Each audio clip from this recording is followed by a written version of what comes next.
സസ്യങ്ങളുടെ കമ്പുകളിൽ വേര് പിടിപ്പിച്ച് അവയെ പറിച്ചു നട്ട് അല്ലെങ്കിൽ മുറിച്ചു നട്ട് അതിൽ നിന്ന് പുതിയ തൈകളെ നിർമ്മിക്കുന്നതിനെയാണ് നമ്മൾ പതിവയ്ക്കൽ അഥവാ ലെയറിംഗ് എന്ന് പറയുന്നത്. ബദാം, പേര, സപ്പോട്ട തുടങ്ങിയ ചെടികളിലാണ് പ്രധാനമായും ഈ പതിവയ്ക്കൽ കണ്ടുവരുന്നത്.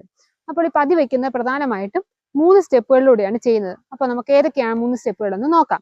ഇതിൽ ആദ്യത്തെ സ്റ്റെപ്പ് എന്ന് പറഞ്ഞാൽ നമ്മൾ ഈ പതിവയ്ക്കാൻ ഉദ്ദേശിക്കുന്ന ചെടിയിൽ നിന്നും പെൻസിൽ വണ്ണത്തിലുള്ള ഒരു കമ്പ് ചൂസ് ചെയ്യണം. ഈ കമ്പ് നമ്മൾ എപ്പോഴും പ്രധാന തടിയിൽ നിന്നാണ് ചൂസ് ചെയ്യുന്നതെങ്കിൽ അതാണ് ഏറ്റവും നല്ലത്. പ്രധാനമായും 3 സ്റ്റെപ്പുകളിലാണ് നമ്മൾ ഈ പതിവയ്ക്കുന്നത് ചെയ്യുന്നത്. ഇതിൽ ആദ്യത്തെ എന്ന് പറഞ്ഞാൽ നമ്മൾ പതിവയ്ക്കാൻ ഉദ്ദേശിക്കുന്ന ചെടിയുടെ നിന്നും ഒരു പെൻസിൽ വണ്ണത്തിലുള്ള ഒരു കമ്പ് ചൂസ് ചെയ്യണം. ഇത് പ്രധാന തടിയിൽ നിന്നാണ് ചൂസ് ചെയ്യുന്നതെങ്കിൽ അതാണ് ഏറ്റവും നല്ലത്. എന്നിട്ട് നമ്മൾ ചൂസ് ചെയ്ത കമ്പിൽ 2 പർവ്വങ്ങൾക്കിടയിൽ നിന്ന് ഒരു 2-3 സെന്റിമീറ്റർ നീളത്തിൽ തൊലി ഒരു വളയാകൃതിയിൽ മുറിച്ച് മാറ്റണം.